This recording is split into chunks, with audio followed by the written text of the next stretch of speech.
ठीक, कल हम लोगों ने इसका पार्ट ये खत्म किया था, पार्ट बी स्टार्ट कर रहे हैं। लेक्चर कौन सा है? 2 है ना, एपिसोड 2। एपिसोड 1 का क्लास खत्म हुआ था, एपिसोड 2।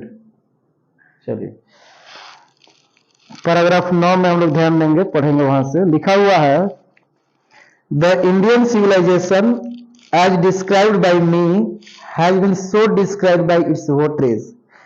कह रहा है कि महात्मा गांधी की जैसे मैंने भारतीय सभ्यता को विवरण रूप में समझाया, वैसे और भी डिवोटीज हैं जो भारत से प्रेम करते हैं, समर्पित लोग हैं, जिन्होंने इसका परिभाषा दिया है या विवरण दिया है। यानी सिंपल, जिस तरह महात्मा गांधी जी ने इंडियन सिविलाइजेशन को कोशिश किया डिस्क्राइब करने के लिए, वैसे और भी इंडिया में वोटरीज है। वोटरीज मतलब डिवोटीज, समर्पित लोग, यानी देशभक्त लोग या देश के प्रति जो लोग थिंकर हैं वो लोग, तो डिवोटीज लोग भी इसका क्या दिए हैं, परिभाषा किए हैं या परिभाषित किए हैं अपने शब्दों में। क्लियर? यानी कि और महान लेखक लोग होंगे या और पोएट, जो कुछ भी देशभक्त लोग, यहाँ पे दिया हुआ है इट्स वोटरीज। इस वर्ड से मतलब इसके प्रति जो समर्पित है, जो रिसर्च करता हो कि संस्कृति क्या है, सभ्यता क्या है, तो उन लोगों ने भी इसका अपना विवरण अलग दिया है। In no part of the world and under no civilization, कह रहा है no part of the world, विश्व का कोई भी भाग, no part of world and under no civilization, under no civilization have all men attain performance. विश्व का कोई भी ऐसा दुनिया का भाग नहीं है, या ऐसा कोई भाग है, या ऐसा कोई सभ्यता है जो कभी जिंदगी में पूरी रूप से परिपूर्णता प्राप्त की हो। ऐसा कोई चीज हो ही नहीं सकता है जो पूर्ण हो, है ना। कोई ऐसी सभ्यता नहीं है जिसमें परफेक्शन आया हो। दुनिया के किसी भी भाग में चल जाए, किसी भी संस्कृति सभ्यता के बारे में उठाकर पढ़ लें, तो उसमें परफेक्शन क्या है, अटेन नहीं है, प्राप्ति नहीं है, पूर्णता। ऐसा हो ही नहीं सकता। वही लिखा है, in no part of the world and under no civilization have all men attain perfection, की सभी व्यक्ति को क्या हो, परिपूर्णता मिली हो। यह बात जरूरी नहीं है कि जो व्यक्ति पढ़ा लिखा उसी को नॉलेज है वही परिपूर्णता करे, किसी को भी नॉलेज हो सकता है, लेकिन एक आदमी पूर्ण नहीं हो सकता, क्योंकि आदमी का मतलब होता है एरर, गलती से हम जन्म लिए हैं, और मनुष्य में जब से गलती नहीं होगा तब से वो, इसका नाम है अर, मनुष्य को अर कहा जाता है, एरर। ठीक है। The tendency of Indian civilization is to elevate the moral being. Elevate का मतलब हम बताया थे, पहले भी आया था। एलिवेट मतलब क्या होता है, ग्लोरीफाई करना या रेज करना, एक्सटेंड, एक्सॉल्ट करना, ग्लोरीफाई। एलिवेट मतलब बढ़ावा देना, प्रेज करना, उसका प्रशंसा करना, बढ़ावा देना। तो कह रहा है कि हमारा भारतीय सभ्यता में एक तरीका है, टेंडेंसी है कि हम एक्सॉल्ट करते हैं, इसको बढ़ावा देते हैं। किस चीज को, मोरल बीइंग को, नैतिक शिक्षा को हमारी भारतीय सभ्यता में क्या दी जाती है, बढ़ावा दी जाती है, उसको अप्रिशिएट किया जाता है। किसमें, भारतीय सभ्यता में हम बात कर रहे हैं। भारतीय सभ्यता में हमारे जगह में हमारे लोग क्या करते हैं, एलिवेट करते हैं किस चीज को, नैतिकता को, मोरल बीइंग को। वही लिखा है, the tendency of Indian civilization is to elevate the moral being. आगे, that of the western civilization is to propagate immorality. जबकि अब दोनों में कंपैरिजन है, देख लीजिएगा, ये जो आगे जितने पैराग्राफ है कंपैरिजन है। एक तरफ हम लिख देंगे इसको इंडियन सिविलाइजेशन, या इसको बोल सकते हैं एंशियंट। एंशियंट ये प्राचीन हमें की सभ्यता है ना, प्राचीन सभ्यता है ना भारत में, उसी को चलते आ रहा है। और आज हम लोग जो पढ़ेंगे आगे चलकर, उसमें लिखा है मॉडर्न सिविलाइजेशन, मॉडर्न सिविलाइजेशन, या इसका दूसरा नाम दिया है वेस्टर्न सिविलाइजेशन, या कहीं कहीं जिक्र किया है वेस्ट शॉर्ट में, तो वेस्ट या वेस्टर्न सिविलाइजेशन, दो नाम से इसको जाना है। दोनों के बीच में डिफरेंस पढ़ना है। ये हेडिंग हो गया, आगे पढ़ेंगे तो पता चलेगा। तो पहला हेडिंग, पहला डिफरेंस बता दे रहा है। ए में कह रहा है कि इंडिया जो है एलिवेट करता है, बढ़ावा देता है, एलिवेट मोरल विंग्स, नैतिकता को या नैतिक शिक्षा को क्या करता है, बढ़ावा देता है। जबकि इसमें आएंगे तो इसका ए में कह रहा है कि ये प्रोपोगेट करता है इमोरलिटी चीज को, अमरणशील जो चीजें हैं उसको ये फैलावता है। प्रोपगेट करना मतलब प्रचार प्रसार करना, प्रोपोगेट करने का मतलब एक्सटेंड वाइडली, स्प्रेड करना, अपने आइडिया, अपने विश्वास को फैलाना। तो ये जो पश्चिमी सभ्यता है प्रोपगेट करता है इमोरालिटी को, अनैतिकता भी बोल सकते हैं इसको, यानी कि मेटेरियलिज्म जो कल पढ़े थे, संसारिक वाली चीजें, ज्यादा टेक्नोलॉजी, ज्यादा फैशन, ज्यादा सुविधा वाला चीज, इमोरालिटी को बढ़ावा देता है।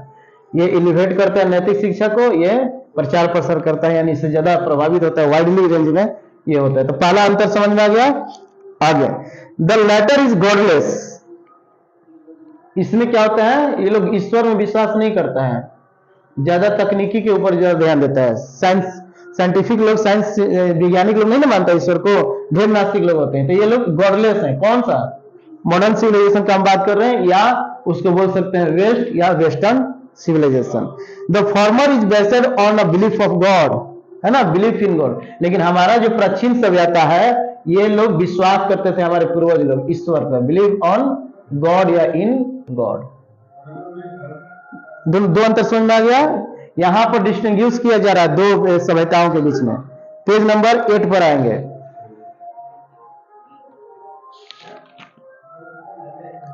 So understanding and so believing, जितना हम लोग विश्वास करते थे उतना इन लोग का अंडरस्टैंडिंग भी होता था ईश्वर के प्रति। Understanding plus believing, plus believing, ये दोनों था प्राचीन सभ्यता में। इसे समझते जाइएगा। पहला तो अंतर समझ में आया। दूसरा, ये लोग भगवान में विश्वास करते थे, ये लोग गॉडलेस थे। क्यों? क्योंकि मशीनरी युग चला, क्रांति, मशीनरी, मशीनीकरण ना, इसका मशीनरी का यानी टेक्नोलॉजी, सिंपल बोलेंगे टेक्नोलॉजी के चलते ये लोग ज्यादा इस पर ध्यान नहीं देते थे। आगे बढ़ते हैं।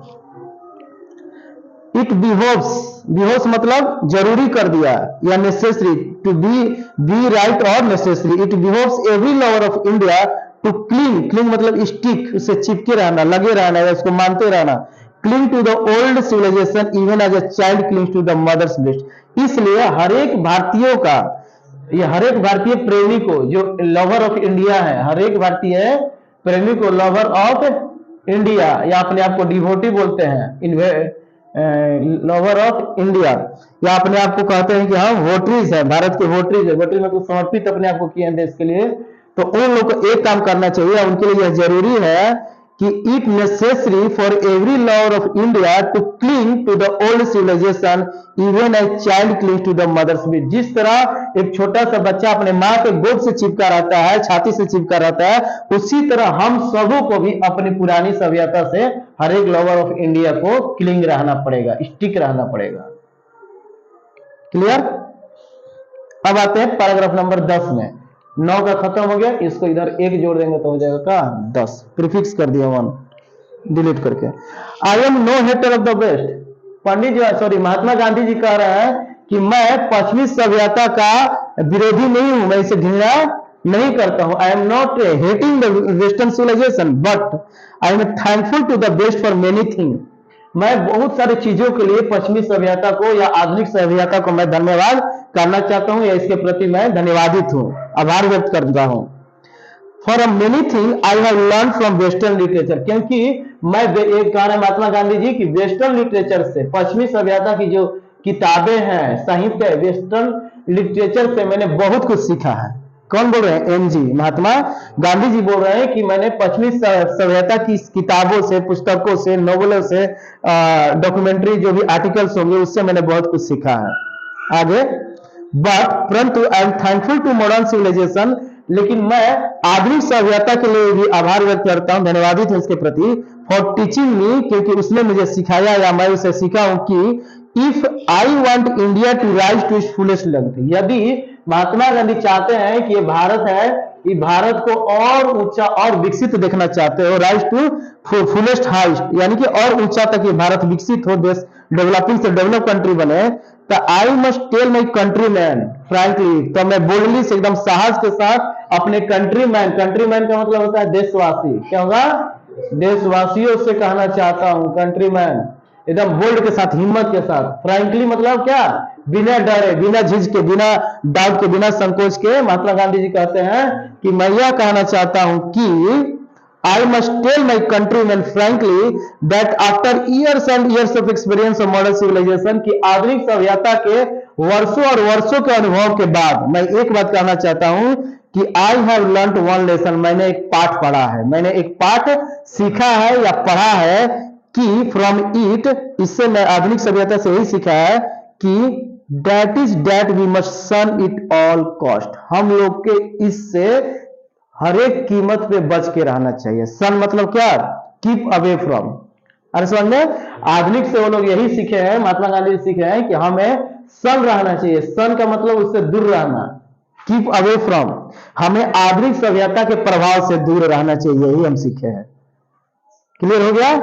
क्यों कह रहे हैं कि इसके आने से हम लोग अपनी संस्कृति सभ्यता को धीरे धीरे मिटाते जा रहे हैं। कल पढ़े थे ना, लाइफ कोडिंग पढ़े थे, लाइफ कोडिंग सिस्टम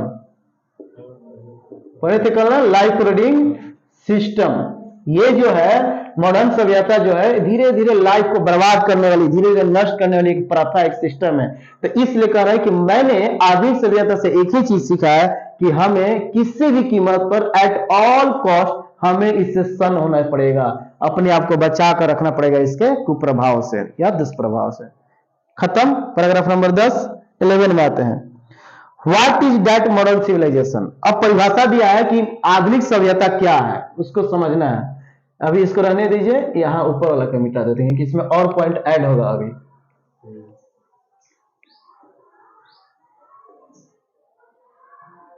ठीक, इसको ऐसे ही रहने देते हैं, यहां से देखेंगे। पैराग्राफ नंबर 11 में 11 में आगे हम लोग पेज नंबर 8 पे। पेज नंबर कितना है? 8। What is that modern civilization. परिभाषा दिया है, लिख देता हूं डिफिनीशन। इसको मैं तोड़कर लिख दूंगा ताकि आप समझें और अभी याद हो जाए। कंसेप्ट है कि मॉडर्न सिविलाइजेशन क्या है। What is modern civilization. तो इसके कुछ पॉइंट है, मैं पुट आउट कर देता हूं, इसको याद कर लीजिएगा। सबसे पहले, modern civilization is the worship of material. हम लोग वस्तु के इसमें पूजा करते हैं। अरे समझ में बात सही है? मोबाइल के पीछे भाग रहे हैं, टेक्नोलॉजी के पीछे भाग रहे हैं, तो वस्तु हुआ कि नहीं हुआ? तो वी वर्शिप ऑफ मटेरियल इसमें। दूसरा, worship of brute. Worship of brute, BRUT, brute. Brute का मतलब क्या होता है? नहीं पता? चलिए, पशुता। ब्रूट मतलब पशुता। जैसे इंसान के अंदर जानवर वाला भावना नहीं होती, उसी को बोलते हैं ब्रूट। अरे समझ में, इंसान है लेकिन जानवर वाला बिहेवियर करता है, किसी के साथ दुष्कर्म कर देना, तो है ना, नहीं समझना, किसी की भावनाओं को नहीं समझना। ब्रूट मतलब वही होता है, बैड फीलिंग। तो हम लोग ब्रूट को, आज पशुता को पूजा कर रहे हैं, हम लोग मटेरियल सांसारिक चीजों को पूजा कर रहे हैं। और लिखा है इट इज अनअडल्टरेटेड मटेरियलिज्म। यह एक अव्यसक वस्तुवाद है। मॉडर्न सिविलाइजेशन क्या है? एक वर्ड दिया है, अनअडल्टरेटेड।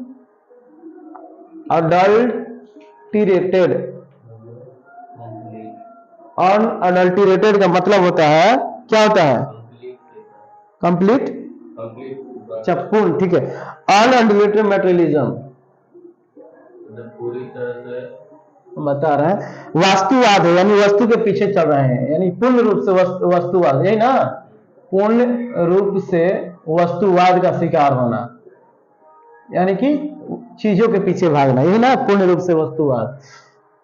आगे, modern civilization is nothing if it does not think at every step of the triumph of material civilization. कह रहा है कि मॉडर्न सिविलाइजेशन कुछ नहीं है। कब? क्योंकि यह हर एक स्टेप पे, एवरी स्टेप पे सोचता है जीत हासिल करने के लिए। एवरी स्टेप ऑफ ट्रिम्फ मतलब विजय। अरे समझ में, जैसे आज हम चांद तक पहुंचे हैं तो हमारा साइंटिस्ट लोग कोशिश कर रहा है कि फिर हम कल सूरज तक जाएंगे, और चल ही गया। 11 कहां डाला गया? सूर्य के ऑर्बिट में डाला गया है, अक्ष में, वहां पे ट्रम्प है ना जी। एवरी स्टेप ऑफ ट्रिम्फ, और यही इसका राज है। क्यों ये आगे बढ़ रहा है मॉडर्न? क्योंकि लोग चाहता है कि हम हर एक कदम पर सफलता पाए, यही इसका मूल मंत्र है या की है, सफलता का की है कि क्यों मेटेरियलिज्म ज्यादा बढ़ रहा है, क्यों मॉडर्न सिविलाइजेशन ज्यादा फल फूल रहा है, स्प्रेड हो रहा है, इसका यही है कि इसमें मनुष्य जाति कोशिश करता है कि हर एक चरण में, हर एक स्टेप में हम ट्रिम्फ हो या विजय प्राप्त करें। वही लिखा है, modern civilization is nothing if it doesn't not think at every step of the triumph of materialism civilization। यदि वस्तुवाद की सभ्यता के हर एक स्टेप पर यदि यह विजय न प्राप्त करे तो समझो आधुनिक सभ्यता कुछ नहीं है।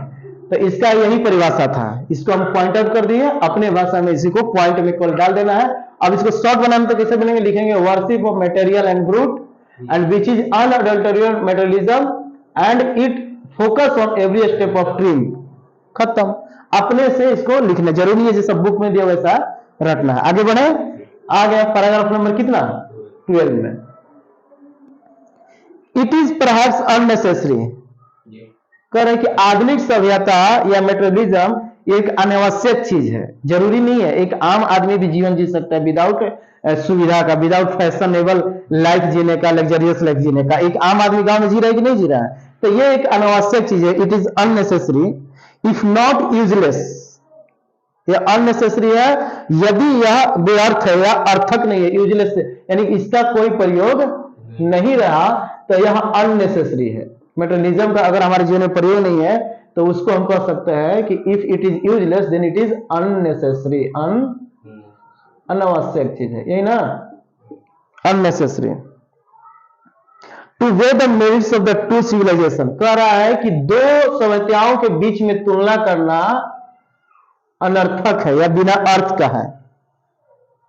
अब तुलना हम करने जा रहे हैं, लेकिन उसके पहले स्टेटमेंट की महात्मा गांधी कह रहा है कि इसके इस दोनों सभ्यता के बीच में, प्राचीन सभ्यता इसको बोलेंगे, प्राचीन सभ्यता और आधुनिक सभ्यता के बीच में अगर हम तुलना करने जा रहे हैं तो यह एक अननेसेसरी काम है, अनावश्यक काम है, यूजलेस काम है। अब आगे क्या तुलना होता है आगे पढ़ेंगे। वही लिखा है कि to weigh the merits of two civilization, दोनों सभ्यताओं की अपनी पॉजिटिव चीजें, मेरिट्स, इसकी पॉजिटिव चीज है, इसकी पॉजिटिव चीज हम बात करें तो ये क्या है, अननेसेसरी चीज है। वही लिखा है, इसके मेरिट्स को बात करें, मेरिट्स यानी कि लाभ, इसका एडवांटेजेस का बात करें। लिखा है इट इज लाइकली, इस तरह है कि that the west has evolved civilization suited to its climate and surroundings. जो वेस्ट था, इधर देखो सी पॉइंट में आ गया, ये कैसे ये लोग अपना बनाया है आज के युग में, वेस्ट में, पश्चिमी सभ्यता जो आधुनिक सभ्यता, ये लोग अपने क्लाइमेट और सराउंडिंग्स के अनुसार अपने आप को ढालते जा रहे हैं। और समझ में, डिमांड के अनुसार, जैसे जैसे फैशन आ रहा है वैसे वैसे मनुष्य अपने आप को इसमें परिवर्तित करते जा रहा है। तो वही लिखा है क्लाइमेट एंड सराउंडिंग्स के अनुसार हम लोग अपने आप को बदलते जा रहे हैं। लेकिन यहां जाएंगे तो इसमें क्या लिखा है, पेज नंबर कहां बच्चे हम, पैराग्राफ 12, ठीक, पैराग्राफ 12, ठीक है। इट इज लाइकली, ऐसा है कि the west has evolved civilization suited to its climates and surroundings and similarly, और उसी तरह we have a civilization suited to our conditions, both are good in their own respective. हम लोग भी अपने हालात के अनुसार, प्राचीन भाषा में भी suited to our condition, our own condition, our own condition, हम लोगों ने भी अपने हालातों के अनुसार बदलाव किया है, या हमारे पूर्वजों ने बदलाव जितना जरूरी था उतना किया। दोनों में अंतर क्या है, यहाँ के मौसम, यहाँ के डिमांड भी बोल सकता है। अगर और आगे जाए एडवांस में तो लोगों का जो डिमांड है आएगा, आगे आएगा, जो वांट्स है, जो विशेष है, जो डिजायर्स है, जो थॉट्स है, जो आइडियाज है ना, जो विल्स है, इस सब के चलते ये लोग क्या होते हैं, बदलते जा रहे हैं। क्लियर है, क्लियर है। मांग, चाह, इच्छा, इच्छा, सोच, विचार, और ये भी इच्छा, पैशन, शौक, हॉबी, हॉबी है ना ये आज के लोगों के जीवन में, हॉबी, ये सब चीजों को पूरा करने के लिए हम आधुनिक सभ्यता में धीरे धीरे अपने आप को ढालते जा रहे हैं। क्लियर है। आगे लिखा है we have a civilization suited to our conditions and both are good in their own respective sphere। करे कि दोनों अपने हालातों में, दोनों का अपना अलग महत्व है, अपना अलग वैल्यू है। असल में इसका अपने अपने क्षेत्र में अलग वैल्यू है, इसका अलग वैल्यू, इसलिए कह रहा है, लास्ट में लिखा है कि बोथ आर गुड, दोनों सभ्यताएं अच्छे हैं, परंतु अपने अपने जगह पर, इन ओन रेस्पेक्टिव स्फीयर, अपने अपने स्थान में दोनों का अपना महत्व है, अपना वैल्यू है, अपना जगह, डिपेंड करता है हमारे सोच पर और हमारे उसका प्रयोग करने के ऊपर। दिन प्रतिदिन हम अपने आप को किस तरह ढाल रहे हैं, whether we are living our life according to Indian civilization और एंशिएंट सिविलाइजेशन या मॉडर्न सिविलाइजेशन। मॉडर्न सिविलाइजेशन के अनुसार या प्राचीन सभ्यता के अनुसार अपने आप को जिंदगी को जी रहे हैं या बसर कर रहे हैं, गुजर कर रहे हैं, डिपेंड करता है ह्यूमन बीइंग थॉट पर, उसके मेंटालिटी पे। क्लियर? क्यों? क्योंकि हैप्पीनेस क्या था, एक मनोस्थिति थी, मेंटल कंडीशन है। तो मनुष्य किस स्थिति में खुश रहेगा वो डिपेंड करता है उसका सेल्फ डिसीजन पे। क्लियर है? चलिए नेक्स्ट पैराग्राफ में चलते हैं। पैराग्राफ नंबर 13, पेज नंबर 8 में ही हम लोग पढ़ूं। लिखा है कि the distinguishing characteristics of modern civilization is an indefinite multiplicity of human wants. कह रहा है कि दोनों में अंतर क्या है, एक डिस्टिंग्विशिंग मतलब एक अलग गुण है, अलग फीचर्स इसका किसका है, मॉडर्न सिविलाइजेशन का है कि इसमें अनिश्चित काल तक, देखिए डी पॉइंट जुड़ गया, एन इनडिफिनिट अनिश्चित, an indefinite multiplicity of wants, यही ना, मानव इच्छा असीमित इसमें रहता है, ह्यूमन वांट्स। कल ही बताए थे जो एग्जाम्पल, बाइक से कहां तक चल गया था, हवाई जहाज तक उड़ना चाहता था इंसान, जो पैदल चलता था आज इंसान कहां उड़ रहा है, जहाजों में उड़ रहा है। तो वो क्या है, इच्छाओं का ढेर है उन लोगों। वही लिखा है कि आधुनिक सभ्यता में या वेस्टर्न सभ्यता में एन इनडिफिनिट असीमित कई गुना ह्यूमन इच्छा रहता है, मानव की इच्छा रहती है, बढ़ती जाती है, क्योंकि ह्यूमन एक ग्रीडी प्राणी है, एक लालची प्राणी होता है मानव जाति। आगे बढ़ो। The characteristics of ancient civilization is an imperative restriction upon and a strict regulating of these wants। लेकिन इसमें जब आएंगे तो ई में कह रहा है, इसमें यहां लिख देते हैं हम लोग, यहां पर क्या था कि अनिश्चित और कई गुना मानव की इच्छा क्या होती है, मल्टीपल होती रहती है, यानी बदलती रहती है, इच्छा बढ़ती रहती है। लेकिन यहां पर आए थे तो हमारे पूर्वज लोग में क्या था, एन इंपरेटिव रिस्ट्रिक्शन था, एन इंपरेटिव रिस्ट्रिक्शंस मतलब रुकावट, रिस्ट्रिक्शंस,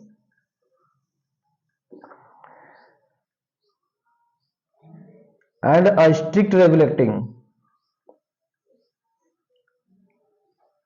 किस चीज पे, वांट्स पे, किस पर, वांट्स पे। यहां पर ये दोनों वांट्स पे रोक लगाए थे हमारे पूर्वजों ने, ठीक है।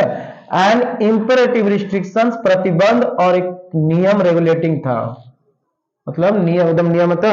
वो लोग अलाउ नहीं करते थे कि हम शांत शौकत में रहे, फिजूल खर्च करें या अनावश्यक कार्य करें, जितना है हम उतने में संतुष्टि रहे, खेती करें, बाड़ी करें, अपने बाल बच्चों को पोषे और पालें, अत्यधिक और मन की इच्छाओं को पूरा नहीं करना चाहते थे। क्लियर है? हिंदी में पढ़ देता हूं, सुन लीजिए। लिखा है कि शायद अनावश्यक है, यह बेकार नहीं है कि दो सभ्यताओं की गुणों दोषों की तुलना करना क्या है, अनावश्यक है। यह वैसा ही है जैसे पश्चिम ने वैसे ही सभ्यता विकसित की है जो उसके जलवायु और वातावरण के अनुकूल है, और उसी प्रकार समान रूप से हमारी सभ्यता हमारे परिवेश के अनुकूल है, और दोनों ही अपने परिवेश के अनुसार क्या है, ठीक है। पैराग्राफ नंबर 13 में कह रहा है कि आधुनिक सभ्यता का एक विशिष्ट लक्षण है, डिस्टिंग्विशिंग कैरेक्टरिस्टिक्स है कि मनुष्य की आवश्यकताओं में उत्तरोत्तर वृद्धि होती है। उत्तरोत्तर मतलब एक के बाद एक के बाद एक वृद्धि होती रहती है, इसमें पश्चिमी सभ्यता में, मॉडर्न सिविलाइजेशन में। आगे जबकि प्राचीन सभ्यता में जब हम आते हैं तो इसका एक अपना विलक्षण गुण क्या है, लिखा हुआ है कि जब हम इस पर आते हैं, पश्चिमी सभ्यता का गुण था कि इन आवश्यकताओं पर, इन इच्छाओं पर रोक लगाना, और आधुनिक या पश्चिमी असुरक्षा वास्तव में पैदा होती थी। क्यों लोग रोक लगाते थे, यानी सिंपल में इसमें रोक लगाना। रिस्ट्रिक्शन मतलब क्या होता है, प्रतिबंध या रोक लगाना, ठीक है। हमारे पूर्वज लोग माना करते थे, हम लोग ज्यादा मेटेरियलिज्म के पीछे नहीं भागते थे। इतना पॉइंट आउट हुआ, ये पांचों क्लियर। पैराग्राफ नंबर 13 का आधा पढ़ा दिया है, इसके बाद वाला मैं पढ़ा देता हूं। 13 के बाद सुनिए, 13 का हाफ हो चुका है, वर्ष तक पढ़ूं, ध्यान है ना पुस्तक में, कहां पढ़ रहे हैं। हाँ, द मॉडर्न और वेस्टर्न इनसेटिएबलनेस, इनसेटिएबलनेस मतलब क्या होता है बताइए। असंतुष्टि की स्थिति, मीनिंग ले यहां लिख देते हैं ताकि नोट कर लीजिएगा। Insatiableness, state of unsatisfaction, state of un नहीं होता, डिससेटिस्फेक्शन होता है, डिससेटिस्फेक्शन। ठीक है, असंतुष्टि की स्थिति को ही हम क्या कहेंगे, इनसैटिएबलनेस, इनसैटिएबलनेस। तो कह रहा है कि मॉडर्न और वेस्टर्न, आधुनिक या पश्चिमी सभ्यता में असंतुष्टि अराइज करती है really from want of living faith in a future state and therefore also in divinity. हाँ, यहां पर एक और पॉइंट जोड़ दीजिएगा ई में, क्यों ये असंतुष्टि रहती है, क्योंकि हम वांट रखते हैं, हमारे पास इच्छा रहती है कि हम फ्यूचर वाली लाइफ को अभी जी लें। देखिए, want of living, want of living in a future, हमारी इच्छा रहती है कि भविष्य में भी हम जिए, इसलिए हर एक जो कुछ तरीका डॉक्टर कह दे, लोग कह दे, जो चीज ला दे उसको हम लोग अपना लेते हैं। अभी सभ्यता में ही ना होती है जी। मान लीजिए कल या परसों तक या 4 महीना पहले तो हम 4G यूज करते थे, लेकिन मेरे सामने जब दिखा कि अरे मेरा स्टाफे लोग 5G रखा है, तो मेरे अंदर भी इच्छा जागी, तो मैं भी उसको क्या कर लिया, ले लिया। क्यों? क्योंकि हम भी चाहते हैं कि जैसा फ्यूचर चल रहा है, जैसा हमारा वर्तमान में, हम भी उसके साथ चले। तो वही कर रहा है, हम लोग की इच्छा रहती है भविष्य में जीने की, कि भविष्य वाली जितने चीजें आ रही है फ्यूचर में, सबको, टेक्नोलॉजी को, उपकरण को हम भी प्रयोग कर लें। इसलिए इसमें बहुत इंपॉर्टेंट चीज डाल दिया कि want of living in a future, भविष्य वाली चीजों को अभी जीने की हमारे पास तरीका रहती है। Living faith in a future, faith, faith छूट गया है, फेथ डाल दीजिएगा, living faith in a future state. और डिविनिटी भी, डिविनिटी दूसरा पॉइंट, फ्यूचर एंड डिविनिटी डाल देना। हिंदी में बता देता हूं, लिख लीजिए। आधुनिक या पश्चिमी असुरक्षा वास्तव में पैदा होती है जीवित विश्वास की इच्छा से भविष्य की स्थिति में, और इसलिए दिव्यता में भी, डिविनिटी में भी। ठीक है, इसका हिंदी होता है दिव्यता, ईश्वर में भरोसा करना, दिव्यता। ठीक है, आगे बढ़े। दोनों में कंपैरिजन चल रहा है, तुलनात्मक यहां पर पैराग्राफ डालेगा। तो यहां पर क्या है, हम फ्यूचर वाली चीजों को सोचकर प्रयोग करते हैं, और डिविनिटी में भी, दिव्यता में भी विश्वास रखते हैं। लेकिन इधर आएंगे तो यहां ई के बाद एक पॉइंट इसमें जोड़ लेंगे। इसमें क्या कह रहा है, सुनिएगा। द रिस्ट्रेन ऑफ एंशियंट और ईस्टर्न सिविलाइजेशन, इसका दूसरा भी नाम है, इसका ईस्टर्न भी पढ़ते हैं, पूर्वी सभ्यता। क्या बोलते हैं, शुरू में बताए थे पहला जब क्लास लिए थे, तो पूर्वी सभ्यता, eastern, western, ancient, modern, Indian civilization इसका एक एग्जाम्पल हो गया। अरे समझ में, चलो। तो इसमें एक लास्ट अंतर दिया है कि द रिस्ट्रेंट ऑफ एंशियंट और eastern civilization arises from a belief.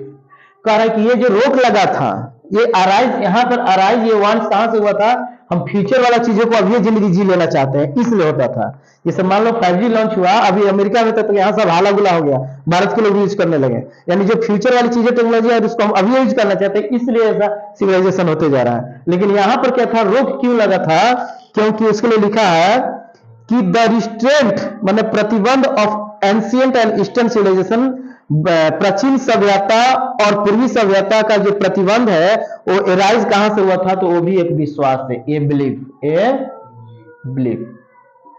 क्यों? क्योंकि पूर्वज विश्वास करते थे, और belief often in spite of our self in a future state and the existence of a divine power, कि हम लोग फ्यूचर स्टेट के बारे में नहीं विश्वास करते थे, अपने आप पे विश्वास करते थे, आत्मनिर्भर थे पहले के किसान लोग ना, भगवान के ऊपर तो निर्भर थे ही, आत्मनिर्भर थे। भगवान बारिश कराएगा तो ठीक ही है, भगवान जब चाहे जब बारिश होता है। उसके लिए किसान कितना इंतजार करता था बीज बोकर, कि कब बारिश पड़ेगा, कब मेरा फल या मेरा अन्न उपजेगा, वो इंतजार करते थे। अब ना बारिश मतलब वैसे होता है, लेकिन पहले बहुत लोग इंतजार करते थे, मौसम का इंतजार करते थे।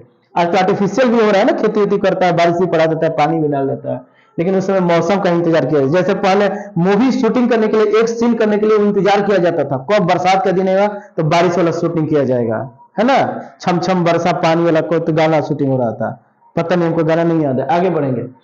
तो उसमें भी रिस्ट्रिक्शन क्यों लगा, क्योंकि हमारे पूर्वज लोग विश्वास करते थे, उन लोग का भी विश्वास था किसमें, in spite of our self, अपने आप पर, फ्यूचर में नहीं, अपने आप पर, आवर सेल्स लिखा है ना।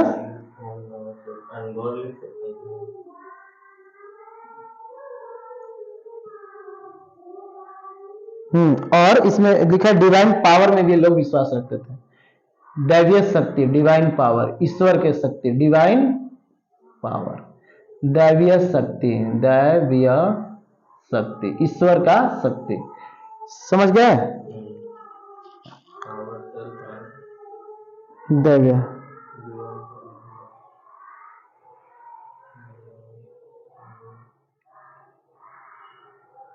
हिंदी सुन लीजिए। लिखा है कि आधुनिक सभ्यता का विशिष्ट लक्षण मनुष्य की आवश्यकताओं में उत्तरोत्तर वृद्धि है, जबकि प्राचीन सभ्यता का गुण इन आवश्यकताओं पर रोक लगाता है।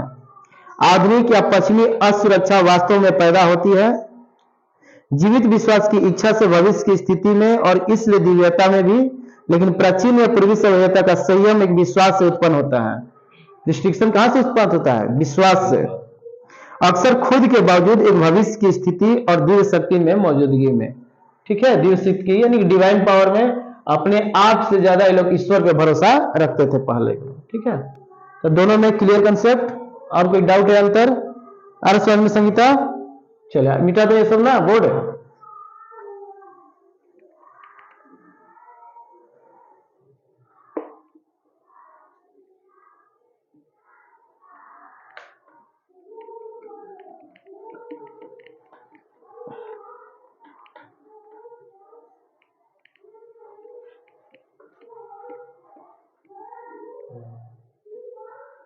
कितना कहां तक पहुंचे हम लोग? पैराग्राफ नंबर 14 स्टार्ट करना है। ठीक, फोकस करेंगे 14 page number 8 paragraph number 14। Some of the immediate and brilliant results of modern inventions are too maddening to resist। कह रहा है resist मतलब रोकना, resist मतलब रोकना। किस चीज को रोकने के बाद कहा जा रहा है कि immediate and brilliant result. Immediate मतलब तुरंत, इमीडिएट एंड ब्रिलियंट, ब्रिलियंट मतलब अच्छा यानी कि नया चीज, यही ना। इमीडिएट एंड ब्रिलियंट जो रिजल्ट आता है मॉडर्न सिविलाइजेशन में, या चेंजेज आती है, प्रभाव आती है। जैसे अचानक 4G चल रहा था, हाला हुआ कि 5G चलने लगा, रिसर्च हुआ ना। तो अचानक परिवर्तन को ये एक ऐसा पागलपन है जो चेंज होता है, मैडनिंग है। इस पागलपन को हम रोक नहीं सकते हैं। हमको खुद आज ऐसी वातावरण हो गई कि हमको इसको बिना रोके अपने आप को उसमें अडॉप्ट कर लेना है, ढाल लेना पड़ता है, तभी आप जी पाइएगा आज के आधुनिक काल में, है ना जी। अडॉप्ट, अपने आप को क्या करना है? ढाल लेते हैं। वही लिखा है कि some of the immediate and brilliant results of modern inventions, जो आधुनिक आविष्कार जो होते जा रहे हैं, जैसे एग्जांपल दिया है 4G से 5G, तो इसको से हम अपने आप को नहीं रोक सकते। एक पागलपन है, it is a maddening power है इसके अंदर, एक पागलपन। इसका आप हम उसका प्रभाव हमारे अंदर इतना पड़ता है कि हम तुरंत 4G से क्या कर दिए? 5G फोन ले लिए। पागलपन, तो इसको हम क्या कर सकते हैं? रेसिस्ट नहीं कर सकते हैं, रोक नहीं सकते। क्यों? क्योंकि हम मशीनीकरण का आदी हो चुके हैं, स्लेव हो चुके हैं। आजकल के ह्यूमन बीइंग क्या हो चुका है? स्लेव ऑफ मशीनरी या टेक्नोलॉजी। आगे बढ़े। But I have no manner of doubt, लेकिन मुझे किसी भी प्रकार का संकोच नहीं है। I have no doubt that the victory of man lies in that resistance, लेकिन मुझे कोई डाउट नहीं है कि इसमें आदमी का जीत कब होगा? जब इसके ऊपर रोक लगाएगा तब। तनिक समझ में आ रहा है? अनावश्यक खर्च करना, बिना मतलब का यूजेस करना, उसके पीछे भागना कब होगा? जब हम इस पर काबू पा लेंगे तब। व्हेन अ मैन कंट्रोल करेगा इस मैडनिंग पावर पे, या अपने सबसे पहले अपने आप पर सेल्फ कंट्रोल कर लेगा, तो इसका शिकार नहीं होगा मॉडर्न चीजों का। यही ना है, वही लिखा है कि but I have no manner of doubt, मुझे किसी भी तरह की संकोच नहीं है कि एक इंसान का जीत या एक आदमी का जीत उसमें लाई करता है कि इन दैट रेजिस्टेंस, उसके रोक में ही उसकी जीत है। अगर उसका प्रभाव में नहीं आया, उसके दुष्प्रभाव से बच गया अपने आप को, तो समझिए कि वो इंसान विक्टोरियस हो गया, जीत गया। क्लियर है? आगे, we are in danger of bartering. Bartering मतलब एक्सचेंजिंग, पहले इकोनॉमिक्स में पढ़ा होगा बार्टरिंग सिस्टम। तुम मुझे खून दो, मैं तुझे पानी दूंगा, ऐसे था नहीं? कोई पानी दे सकता है खून के बदले? तुम मुझे खून दो, मैं तुझे भारत आजाद दूंगा, हमारे लोगों ने बोला, क्रांतिकारी। और मैं क्या बोलता हूं? तुम मुझे समय दो, मैं तुझे ज्ञान दूंगा। है ना। तो बार्टरिंग मतलब एक्सचेंज कर देना। इकोनॉमिक्स में पढ़ना होगा कि लोग अनाज को बार्टरिंग करते थे, तुम मेरा जूता सी दो, मैं तुझको पैंचा दे दूंगा, 5 किलो आटा दे दूंगा, यानी कि वस्तुओं का आदान प्रदान का सिस्टम को बार्टरिंग बोला जाता है अर्थशास्त्र में। तो उसी तरह करें कि हम लोग ऐसे खतरनाक स्थिति में आ गए हैं, बार्टरिंग सिस्टम में आ गए हैं कि हम लोग एक्सचेंज कर रहे हैं किस चीज में, देखो यहां पर बार्टरिंग सिस्टम। हम लोग अपने में विनिमय, इसका शुद्ध अगर पढ़ेंगे तो इसका होता है विनिमय करना, अर्थशास्त्र का शब्द है, इकोनॉमिक्स का विनिमय, एक्सचेंज। बार्टरिंग का मतलब कर रहा है कि हम लोग किस चीज को इसमें बार्टरिंग कर रहे हैं, दोनों के बीच में permanent good for a monetary pleasure, क्षण भर के सुख के लिए परमानेंट चीजों को हम लोग खो रहे हैं। तो हम लोग क्षण भर के सुख लिखेंगे मोमेंट्री प्लेजर, क्षण भर की खुशी या सुख के लिए क्षण भर का सुख, यानी टेम्पोररी हैप्पीनेस, है ना। इसके बदले हम क्या खो रहे हैं भैया, परमानेंट जो आत्मिक शांति है उसको हम लोग खो रहे हैं। परमानेंट नहीं होता, नेंट होता है, परमानेंट गुड चीज को, जो सदा के लिए खुशी वाली चीज है, यानी आत्मिक शांति, आत्मिक जो मन की शांति था या खुशी थी या स्वस्थ जो शरीर पहले हुआ करते थे, आज के वर्तमान काल में हमारा स्वस्थ शरीर नहीं है, धीरे धीरे उम्र घटता जा रहा है। लोग 100 वर्ष जीते थे, 100 से 80 हुआ, 80 से लास्ट 70-75 के आसपास अभी वर्तमान में लोग जी रहे हैं। उसके पहले लोग 500 वर्ष जीते थे, पुराने किताबों में पढ़िएगा तो ग्रंथों में लिखा है 120 वर्ष। ठीक है, तो ये समझ में आ गया बार्टरिंग सिस्टम क्या हो रहा है। पुरानी सभ्यता नई सभ्यता के बीच में हम लोग इसको खो रहे हैं और इसको पा रहे हैं।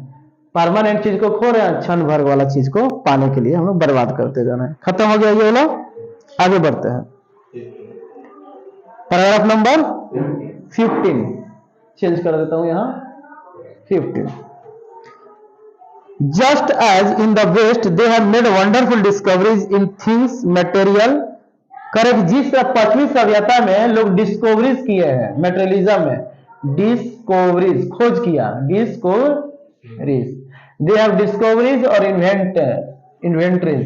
इन्वेंटरीज की चीजों के बारे में, थिंग्स, यही लिखा है ना, मटेरियल थिंग्स, थिंग्स वस्तुवाद, थिंग्स मटेरियल बोल सकते हैं, या सिंपल में मान लीजिए टेक्नोलॉजी, अपडेटेड टेक्नोलॉजी डेवलप हो रहा है, जो कुछ भी हो। हाँ, जिस तरह पश्चिमी सभ्यता में लोग एक से एक प्रतिदिन एक नई मोबाइल का मॉडल लॉन्च हो रहा है, नई टेक्नोलॉजी आ रहा है, नई तरीका आ रहा है, नई रोबोटिक सिस्टम अब आ गए, अब ऑनलाइन क्लासेस, पहले नहीं था, ऑफलाइन था, अब ऑनलाइन क्लासेस आ गए ना जी। उसी तरह का दिन प्रतिदिन जो मॉडल में डिस्कवरीज हो रहा है, इन्वेंटेड हो रहा है, आविष्कार हो रहा है, खोज हो रहे हैं, ठीक उसी तरह हिंदुइज्म, हमारे भारतीय सभ्यता का हम बात कर रहे हैं, इंडियन सिविलाइजेशन में जो हिंदुइज्म है, हिंदुवाद या हिंदुत्व है, हिंदुइज्म में क्या हुआ है, has made still more marvellous discoveries in things of religion. असल में पुरानी सभ्यता में हम लोगों ने धर्म के क्षेत्र में बहुत बड़ा खोज किया है, रिलीजियन। क्यों? क्योंकि लोग ईश्वर पे ज्यादा भरोसा करते थे, लेकिन यहाँ आधुनिक काल में लोग ज्यादा मशीन के बारे में, टेक्नोलॉजी के बारे में, नई नई ब्रह्मांड के चीजों को, जो गुप्त चीजें, सीक्रेट चीजों को उजागर किया जा रहा है, एक से एक मशीन को भेजकर, सैटेलाइट को भेजकर, है ना, उपग्रह को छोड़कर किया जा रहा है। वही है, Hinduism has made still more marvellous, उससे भी भयंकर खोज किया है किस क्षेत्र में, द थिंग्स ऑफ रिलीजन। यहाँ द थिंग्स ऑफ मटेरियल, यहाँ था थिंग्स ऑफ रिलीजन। ये भी एक अंतर में डाल सकते हैं उसमें पॉइंट, क्लियर है। Of the spirit of the soul, religion, आत्मा, भूत प्रेत हम लोग खोज किए हैं यहाँ पर, और सोल मतलब आत्मा, ठीक है, दोनों है, सोल आत्मा।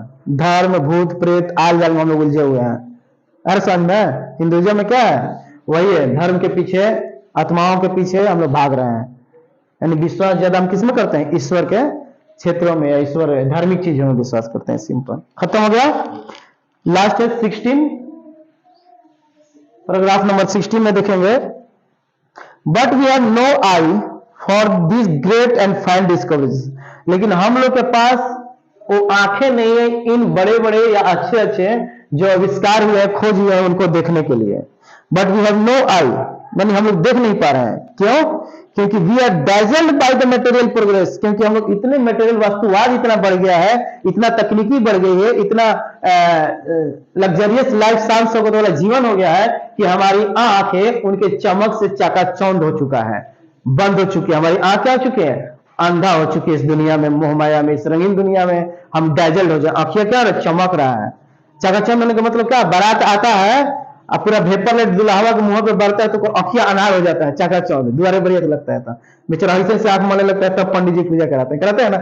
उसी तरह दुनिया इतना रंगीन हो गया, इतना टेक्नोलॉजी है कि हम अपने आप को बचा नहीं सकते हैं, हमारी आंखों पे पट्टी बंधा हुआ है, हम चकाचौंध हो जा रहे, पता नहीं चला कि हमें क्या करना चाहिए। वही करेंगे, we are dazzled by the material progress, इतना संसारिक या वास्तुवाद बढ़ चुका है दैट की वेस्टर्न साइंस हैज मेड, इतना पश्चिमी सभ्यता या पश्चिमी विज्ञान इतना डेवलप हो चुका है कि हम उसमें उससे क्या हो जाता है, डैजल्ड हो जाते हैं। क्या हो जाता है, डैजल्ड हो जाता है। आगे लिखा है, आई एम नॉट इनामोड, इनामोड मतलब खुश रहना, delighted with, I am not enamoured of that progress, लेकिन मैं इससे खुश नहीं हूं। कौन बोल रहा है, महात्मा गांधी जी कह रहे हैं, एमजी कह रहे हैं कि आई am not dilated, I am not dilated मतलब खुश रहना, आई am not happy, I am not dilated with what, मैं इससे खुश नहीं हूं, इस प्रोग्रेस से, इस विकास से मैं खुश नहीं हूं। इनफैक्ट वास्तव में इट ऑलमोस्ट सीम्स एज दो God in his wisdom has prevented India from progressing along those lines, और ऐसा हमको महसूस होता है कि ईश्वर ने भारत के लोगों को हटा दिया है कि इस प्रोग्रेस को क्या करे, लोग न देखे। इन जो प्रोग्रेसिंग अलोंग दोज लाइन्स है, इसको क्या किया ईश्वर, इन लोगों को नजरों से हटा दिया है, इन लोगों की आंखें से दिख नहीं रहा है। ऐसा लग रहा है कि ईश्वर इन लोग से हटा दिया, कोई आंख ही नहीं है, लोग नहीं समझ पा रहे हैं कि क्या हो रहा है। यही ना है, पढ़ लेते हैं, सुन लीजिए। 16 लिखा है, लेकिन हमारे पास इन महान और बेहतरीन खोजों के लिए कोई आंख नहीं है।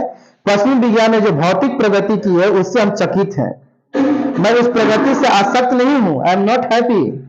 इनफैक्ट वास्तव में लगभग ऐसा लगता है जैसे कि भगवान ने अपनी बुद्धि से भारत को उन पंक्तियों के साथ आगे बढ़ने से क्या कर चुका है, रोक चुका है। क्लियर है, ये आज का कहानी नहीं है, उस समय का 1932 का बात करें, इसलिए कह रहा है, तुलना की जा रही है। उस समय शायद अमेरिका, साउथ अफ्रीका आगे होगा सभ्यता में, आज तो तुलना से बराबर नहीं, कॉमन है, लेकिन उस समय की बात करें, इसलिए कह रहे हैं कि ऐसा मुझे लग रहा है कि भगवान भारतीय लोगों को केवल धर्म तक सीमित करके रखा है कि लोग रिलीजियन, स्पिरिट और सोल, लेकिन इस सब जो अन्य देशों में खोज हो रहा है उसके पीछे लोग नहीं है। ऐसा लग रहा है भगवान इन लोग को प्रिवेंट करके रखा है। आगे, so that it might fulfil it's special mission of resisting the onerous of materialism, surge flow. Onerous मतलब क्या होता है,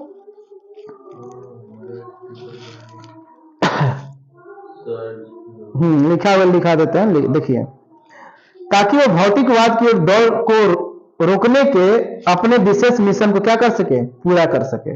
सर्ज फ्लो मतलब जिस बहाव में दुनिया जा रही है उसके पीछे चलते जाना, ऑनरस होते जाना। जैसे पानी इधर बह रहा है तो नाव, कागज का नाव बनाकर हम डालेंगे, जिधर पानी का वेग जाएगा उधर इसको लेके जाएगा। यानी कहने का मतलब वास्तुवाद में हम बहते जा रहे हैं, हो सकता है ईश्वर एक विशेष मिशन पर इन लोग को रोक के रखा है कि मटेरियलिज्म के पीछे इंडियन लोग भागे नहीं, यही ना है, इस वास्तुवाद के पीछे भागे नहीं। ठीक, कल हम पढ़ेंगे फिर 17 से, यहीं पे स्टॉप करते हैं, पेज नंबर 9। कल हम मिलेंगे 17 से, कल खत्म हो जाएगा ये चैप्टर 3 लेक्चर में, लास्ट है ना। ठीक, कल हम लोग देखेंगे इसको, कुछ क्वेश्चंस को देख लेंगे। इसके पहले यहां पर मैं क्वेश्चन डिस्कस कर लेता हूं। पेज नंबर 7 पर आइए, 5 मिनट है।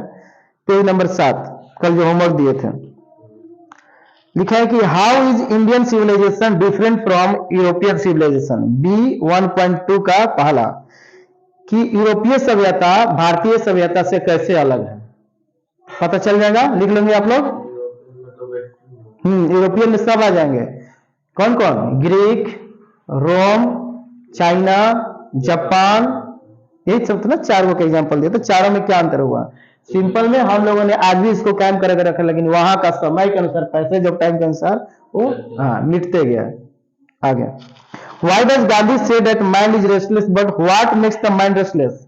क्यों गांधी जी बोले कि मन हमारा एक बेचैन चिड़िया है, क्यों, बिकॉज, बोलिए, क्योंकि हमारी ह्यूमन माइंड ऐसा होता है कि इसको जितना वांट्स, जितना मोड़ दीजिएगा उतना इसका वांट्स बढ़ते जाएगा, इसलिए इसको एक बेचैन चिड़िया का दिया गया है।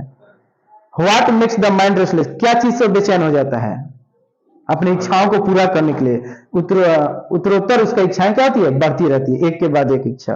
तीसरा, why did our ancestor dissuade us from luxuries and pleasures, did they do the right thing? क्यों हमारे पूर्वज लोग शान शौकत वाली जिंदगी जीने से हमें मना करते थे? क्या ये लोग सही करते थे? तो यस, बिकॉज इसमें संतुष्टि नहीं है, उसमें जितना थे उतने संतुष्ट थे, जितने हमारे पास सुविधा रहता था उसमें भी वो लोग अपना गुजर बसर करते थे। अपना थॉट इसमें लिख सकते हैं। क्लियर है?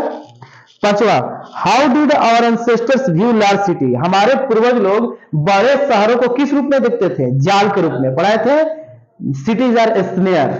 अच्छा, why were they satisfied with small villages, क्यों लोग छोटे गांव में रहना पसंद करते थे, वहां पर रहकर ग्रामीण क्षेत्र में रहकर संतुष्ट होना चाहते थे? क्यों? क्योंकि शहर एक महाजाल, वहां पर डाकुओं का गैंग रहता था, रॉबर्स लुटेरों का गैंग रहता था, है ना जी। वहां पर बहुत सारी बुराइयां हैं, वहां पर लोगों के बीच में भावना नहीं है, अगर एक्सीडेंट हो जाए तो कोई तुमको मदद करने वाला नहीं है शहर में। ये सब भावनाएं इमोशनलेस हो चुकी है आज की दुनिया शहर की। Last and final, how did our ancestor enjoy true home rule, हमारे पूर्वज लोग कैसे सत्य गृहिणी नियम को पालन करते थे? पैराग्राफ नंबर 8 पढ़िएगा तो उसमें उसका आंसर दिया है। होम रूल का पढ़ाए थे ना। आज का जो पढ़ा है उसमें से एक दो क्वेश्चन पेज नंबर 10 पे आते हैं, बना लीजिएगा, मैं छाट देता हूं। क्या 4 का बताया नहीं है? हाँ सॉरी, छूट गया। Why according to Gandhi has we stuck with the same kind of law as existed thousands of years ago? Should we do the same thing even today? कह रहा है कि अकॉर्डिंग टू गांधी जी हम लोग क्यों पहले पूर्वजों की जिम्मेदारियों को हम लोग निभाते आ रहे हैं, पहले की सभ्यता को हम लोग कायम रखें, क्यों? उसको लिख दीजिएगा।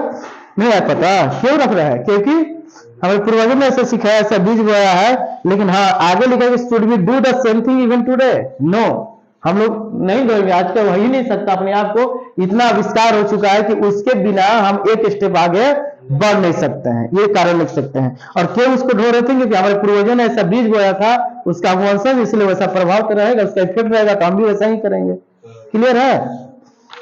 आते हैं पेज नंबर 10 पे, जितना पढ़ा है उसमें देखते हैं कितना क्वेश्चन कवर हो रहा है। What according to the author is modern civilization? आधुनिक सभ्यता की परिभाषा क्या है? पूर्ण रूप से लिख दीजिएगा, 4 पॉइंट मैंने लिखवाया है, इंपॉर्टेंट है, आ भी सकता है।